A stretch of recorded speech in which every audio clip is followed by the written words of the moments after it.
അസ്സലാമു അലൈക്കും വറഹ്മത്തുള്ളാഹി വബറകാതുഹു. ലോകം അന്ത്യദിനത്തിലേക്ക് അടുക്കുന്നു എന്ന് ആണവശാസ്ത്രജ്ഞന്മാരുടെ മുന്നറിയിപ്പ് വാർത്താമാധ്യമങ്ങൾ ഏറെ ഗൗരവത്തോടെ ഈ അടുത്ത് റിപ്പോർട്ട് ചെയ്തു. അന്ത്യനാളിന്റെ പ്രവചനത്തെക്കുറിച്ച് മുൻപും ശാസ്ത്രലോകം മുന്നറിയിപ്പ് നൽകിയിട്ടുണ്ട്. 2007 ഇതേക്കുറിച്ച് കൂടുതൽ തെളിവുകളുമായി രംഗത്തുവന്ന പ്രമുഖ ശാസ്ത്രജ്ഞനായിരുന്നു സ്റ്റീഫൻ ഹോക്കിംഗ്. അന്ത്യനാളിന് വിവിധ കാരണങ്ങൾ ശാസ്ത്രലോകം പറയുന്നു. അതിൽ ഇസ്ലാം പറഞ്ഞുവെച്ച പ്രധാനപ്പെട്ട ഒരു കാര്യമാണ് രാജ്യങ്ങളെല്ലാം തകരുക എന്നുള്ളത്. റബ്ബിന്റെ വിവിധ പരീക്ഷണങ്ങളാലും പരസ്പരം തമ്മിലടിച്ചും രാജ്യങ്ങളെല്ലാം നശിക്കുക തന്നെ ചെയ്യും. നബി സല്ലല്ലാഹു അലൈഹി വസല്ലം പറയുന്നു, ഭൂമിയുടെ ഒരറ്റത്തുനിന്ന് തകർന്നടികൾ തുടങ്ങും. ഈ സമയം പട്ടണങ്ങൾ ശൂന്യമാകും. ഏതുവരെ എന്നാൽ ബസറ എന്ന നാട് നശിക്കുന്നത് വെള്ളപ്പൊക്കത്തിലായിരിക്കും. അതുപോലെ നൈൽ നദി വറ്റുവരണ്ടു പോവുകയും അതിലൂടെ മിസ്ർ നശിക്കുകയും ചെയ്യും. മക്ക തകരുന്നത് അബസീനിയക്കാർ കാരണമായിരിക്കും. വിശപ്പിന്റെ കാഠിന്യത്താൽ മദീനയും തകരും. വെട്ടുകിളികളുടെ അക്രമത്തിലായിരിക്കും യമൻ നശിക്കുന്നത്. ഐലത്തിന്റെ തകർച്ച ആ രാജ്യത്തെ സൈന്യം വളയുന്നതുകൊണ്ടായിരിക്കും.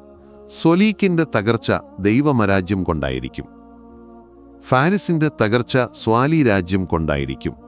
അസർ രാജ്യം വിജനമാകുന്നത് തുർക്കി കൊണ്ടായിരിക്കും. തുർക്കിയുടെ തകർച്ച ഭയാനകമായ അട്ടഹാസം കൊണ്ടായിരിക്കും. സിന്ധു രാജ്യങ്ങൾ തകരുന്നത് ഇന്ത്യയെ കൊണ്ടായിരിക്കും. India തകരുന്നത് China കാരണമായിരിക്കും. അബസീനിയക്കാരുടെ തകർച്ച ഭൂചലനത്തിലായിരിക്കും. സുഫിയാനിയാലിന്റെ കാരണത്താലായിരിക്കും സൗറ തകരുന്നത്. വഞ്ചകന്മാരുടെ കാരണത്തിലായിരിക്കും ചൈനയും തകരുന്നത്. ഇറാഖ് എന്ന രാജ്യത്തിന്റെ തകർച്ച ക്ഷാമം കൊണ്ടായിരിക്കും.